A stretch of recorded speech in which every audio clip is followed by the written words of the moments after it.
Hello friends, Bashas kitchenல இன்னைக்கு நம்ம பார்க்க போறது full day meal planning.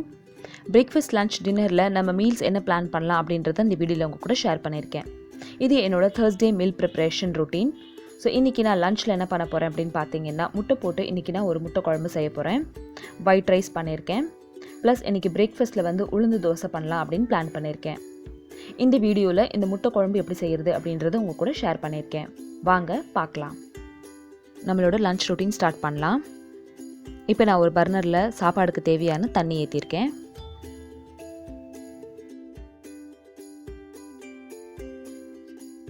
சாப்பாடுக்கு தேவையான உப்பு சேர்த்துட்டு தண்ணி கொதிக்கிற வரைக்கும் வெயிட் பண்ணலாம். முட்டை குழம்புக்கு தேவையான முட்டையை ஃபஸ்ட்டு வேக வச்சு எடுத்துக்கலாம்.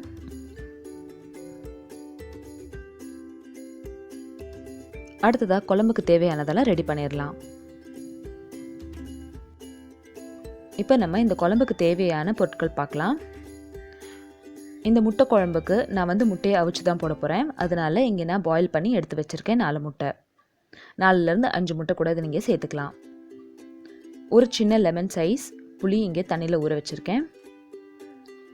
10லேருந்து 12 பூண்டு பல்,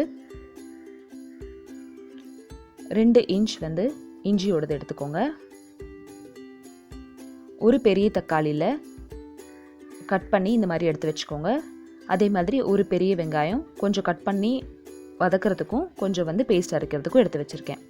2 சில்லு தேங்காய், 2 பச்சை மிளகா, அப்புறம் கொஞ்சம் கொத்தமல்லி. தாளிக்கிறதுக்கு பட்டை, கிராம்பு, ஏலக்காய் எடுத்து வச்சுக்கோங்க. 1 டீஸ்பூன் ஜீரகம், மிளகா பொடி, கலந்து தூள், அப்புறம் மஞ்சள் பொடி எடுத்து வச்சுக்கோங்க. ஃபஸ்ட்டு இப்போ நம்ம ஒரு பேஸ்ட் அரைச்சிடலாம். பேஸ்ட் அரைக்கிறதுக்கு தேங்காய், பச்சை மிளகா, 1 டீஸ்பூன் ஜீரகம், அப்புறம் நம்ம நறுக்கி எடுத்து வச்சுருக்க இஞ்சி, பூண்டு இது எல்லாத்தையும் போட்டு தண்ணி ஊற்றி ஒரு பேஸ்ட் ரெடி பண்ணி வச்சுக்கோங்க. இதை அரைச்சி எடுத்ததுக்கப்புறமா நம்ம நீளமாக நறுக்கி வச்சுருக்கிற இந்த பாதி வெங்காயத்தையும் பாதி தக்காளியும் அதையும் சேர்த்து அரைச்சி எடுத்து வச்சுக்கோங்க.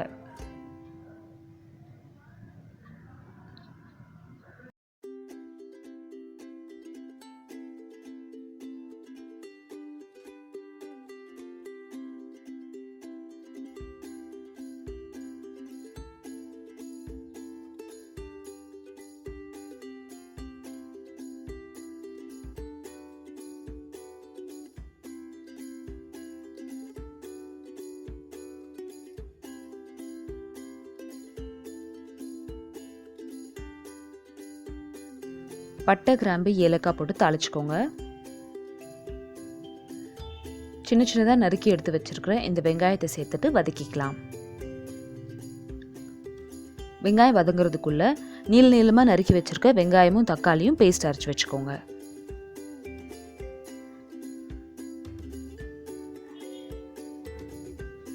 அடுத்ததாக தக்காளி போட்டு வதக்கிக்கலாம்.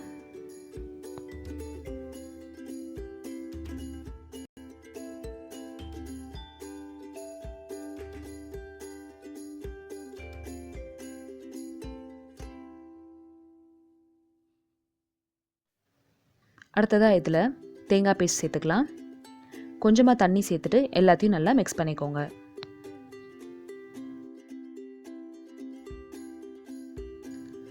தேங்காய் பேஸ்ட் 1 நிமிஷம் கொதிச்சதுக்கப்புறமா வெங்காயம் தக்காளியோட பேஸ்ட் சேர்த்துக்கோங்க.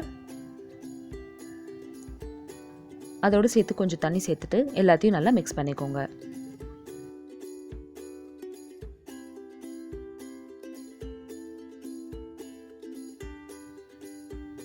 ஒரு டீஸ்பூன் வெறும் மிளகாத்தூள், 1 டீஸ்பூன் கலந்த தூள், 1/2 டீஸ்பூன் மஞ்சத்தூள் சேர்த்துட்டு எல்லாத்தையும் நல்லா மிக்ஸ் பண்ணிக்கோங்க. கலந்த தூள் இல்லைன்னா 1 டீஸ்பூன் வெறும் மிளகாத்தூளும் 1/2 டீஸ்பூன் தனியாத்தூளும் சேர்த்துக்கோங்க.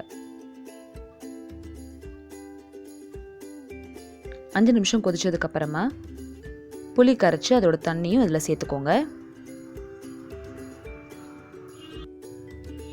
இப்போ இந்த குழம்புக்கு தேவையான உப்பு சேர்த்துட்டு எல்லாத்தையும் நல்லா மிக்ஸ் பண்ணிவிட்டு இதை ஒரு 10லேருந்து 12 நிமிஷத்துக்கு லோ ஃப்ளேமில் வச்சு கொதிக்க விடலாம்.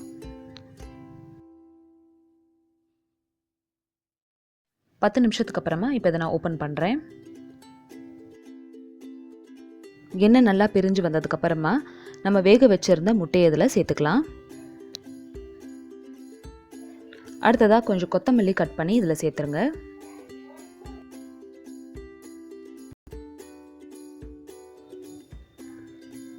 ஃப்ளேம் ஆஃப் பண்ணுறதுக்கு முன்னாடி கொஞ்சமாக மிளகு பொடி இந்த மாதிரி தூவிக்கோங்க.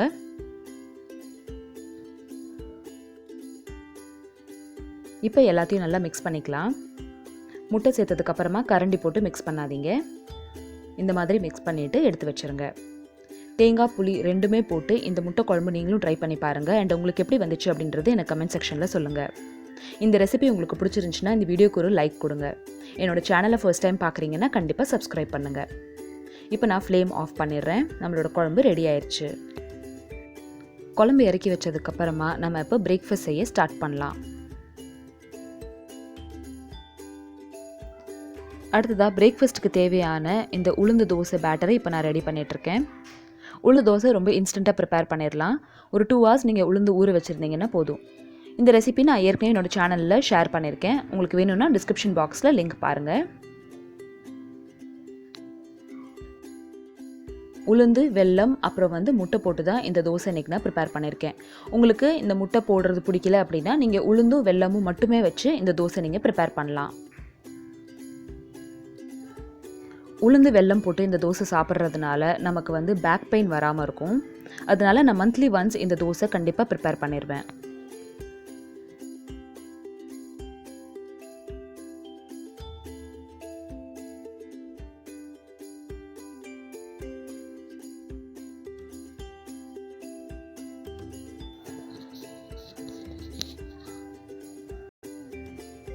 பிரேக்ஃபாஸ்ட் ரெசிபி ரெடி ஆயிடுச்சு. உளுந்து வெல்லம் போட்டு இந்த தோசை ரெசிபியை நீங்களும் ட்ரை பண்ணி பாருங்கள். அண்ட் உங்களுக்கு எப்படி வந்துச்சு அப்படின்றத நான் கமெண்ட் செக்ஷனில் சொல்லுங்கள். இந்த ரெசிபி உங்களுக்கு பிடிச்சிருந்துச்சுன்னா இந்த வீடியோக்கு ஒரு லைக் கொடுங்க.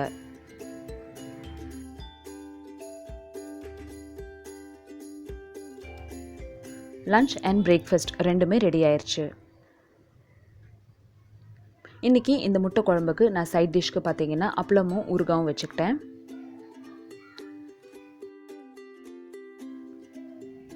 முட்டை குழம்பு நிறைய வெர்ஷன்ஸில் பண்ணலாம். நீங்கள் எப்படி முட்டை குழம்பு ரெடி பண்ணுவீங்க அப்படின்றத எனக்கு கமெண்ட் செக்ஷனில் சொல்லுங்கள். நான் அதே மாதிரி ட்ரை பண்ணி பார்க்குறேன்.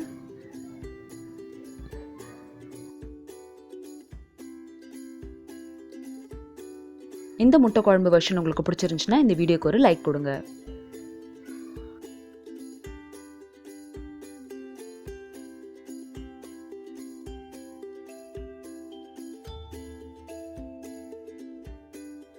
அடுத்ததாக டின்னரில் என்ன பண்ணேன் அப்படின்றது பார்க்கலாம். நான் லஞ்சுக்கு ப்ரிப்பேர் பண்ணியிருந்த முட்டை குழம்பு பார்த்திங்கன்னா சப்பாத்திக்கு ரொம்ப ரொம்ப நல்லாயிருக்கும். அதனால நான் டின்னரில் இன்றைக்கி சப்பாத்தி ரெடி பண்ணேன்.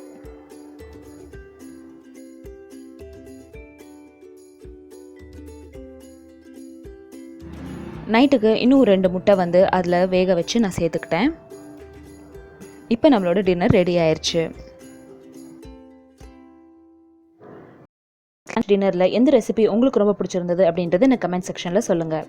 என்னோட சேனலை ஃபர்ஸ்ட் டைம் பார்க்குறீங்கன்னா கண்டிப்பாக சப்ஸ்கிரைப் பண்ணுங்கள். தேங்க்யூ ஸோ மச் ஃபார் வாட்சிங். பாய்.